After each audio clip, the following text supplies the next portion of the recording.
So the gopis heard the call.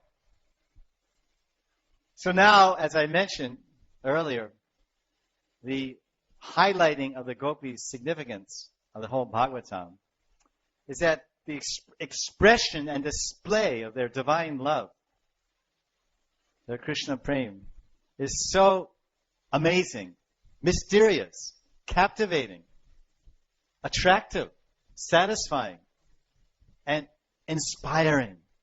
When you read about a great person, you at least get a drop of inspiration. At least I hope so. I wish I could become great like that.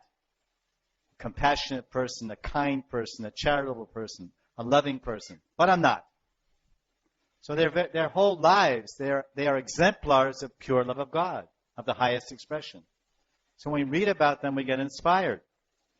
But then, what they're teaching, what the acharyas are teaching, that to understand this greatest expression of divine love, that can only be done if one takes shelter of the Braja Gopis.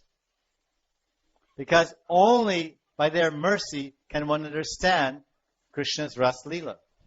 Now, I mentioned that point in the beginning about Shukadeva Goswami, that when he went into Leela Smaran and entered Samadhi on the Ras Leela, and he was praying to the gopis, become tanmoy, become one with my heart.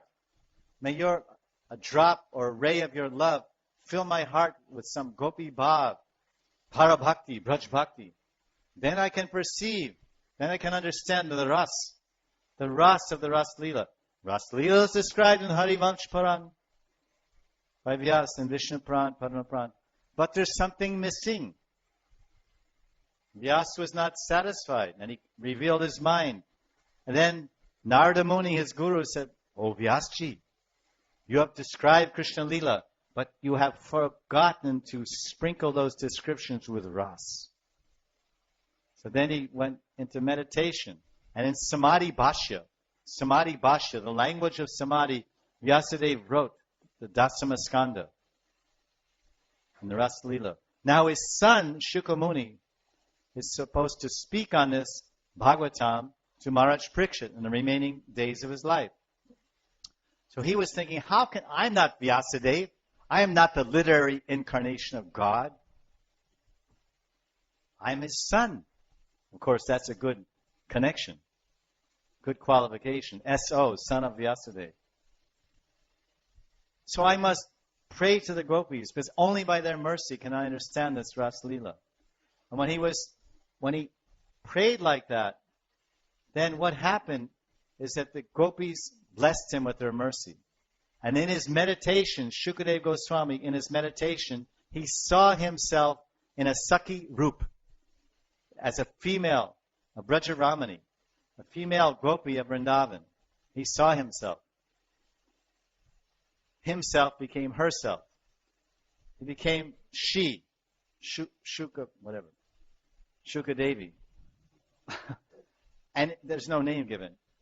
Now, with that bhav, because first comes bhav, yam yam vapi smaran bhavam, tyajit nanti kalevram. Bhav gives bhati. First bhav, love, feelings, sentiments, surrender, dedication. Then you get the suitable framework or form to express that love. You have the bhav of a tiger. You have tiger, Vyagra bhav. A tiger. You're a vicious human being. You're a selfish human being. You want to destroy people by your actions. And you just eat flesh, and you're a flesh eater, meat eater, non-vegetarian. So then Krishna says, oh, this is very nice. You have Vyagra bhav. You're developing the attitude, you're developing and cultivating the attitude and bhav of a tiger. You are a human being, but you're acting like tiger, living like tiger. Now you have that bhav, I will give you body.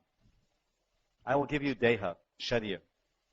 You die, the next life you become tiger. So the gopis, Shukadeva Goswami, this bhav entered his heart. Then he saw himself in a Sakhi Sarup.